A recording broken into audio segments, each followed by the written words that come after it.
I've seen the enemy, and it's me.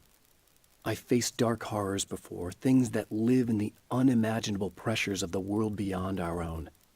Sometimes they masquerade as humans. That's what ultimately lurks inside Mr. Scrooge.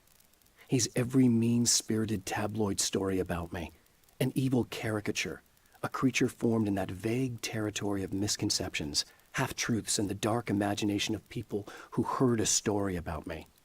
An urban legend made flesh, a serial killer, my dark half, brought to life by the power of Cauldron Lake. I've carried a flashlight and a gun for so long that I feel naked without either. It's all too often that I need them. The darkness protects the taken.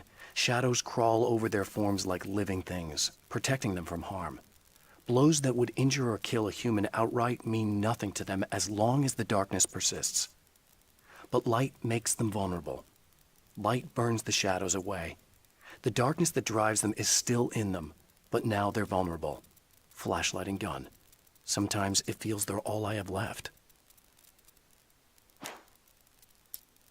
The atmosphere in the projection booth at the drive-in was charged, almost unreal. Despite that, the air felt cool and refreshing this late at night. It'd been a hot day. The summer was nearing its end, but it wasn't over yet.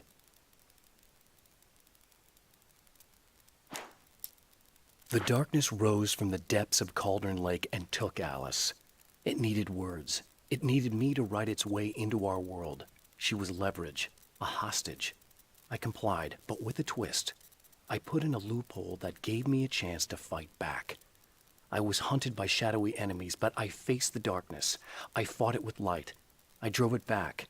I saved Alice, but it came with a cost. I was trapped in the dark place below Cauldron Lake.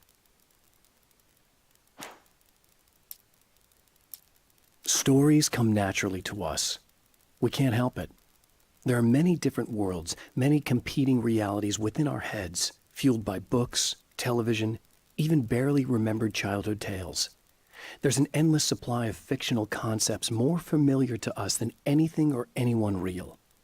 We have a far greater connection to the fictional characters we know and love than the random people we pass on the street.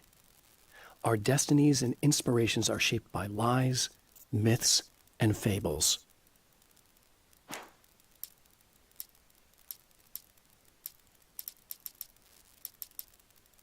There are places where our world is worn thin, and another reality brushes against ours. One such site is Cauldron Lake near Bright Falls, Washington. But there are others. That other reality is dark, vast, and malleable, always in flux. In its depths dwell vast forces and alien energies. They're dangerous. But in one of these places, if you know how, you can channel the power of that place and use it to shape reality.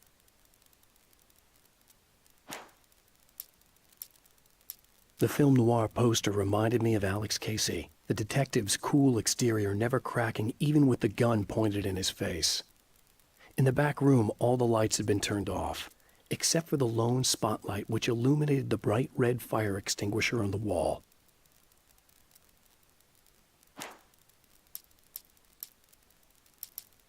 This act of creation is exhilarating and frightening.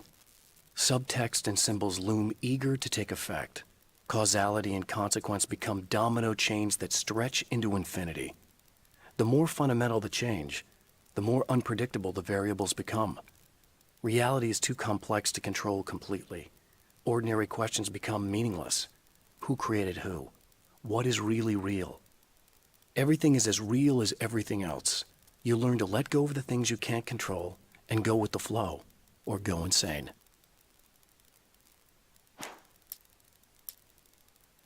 I'd found her film from the pile of containers in the back. I'd threaded it into the projector. I swallowed hard, staring at the screen, hearing her voice, the sunrise I remembered so well only moments away. And then Mr. was there, nailed by the projector's beam, caught in his own trap. He shouted at me, first in confusion, then rage. And then the sun came up and things started to burn.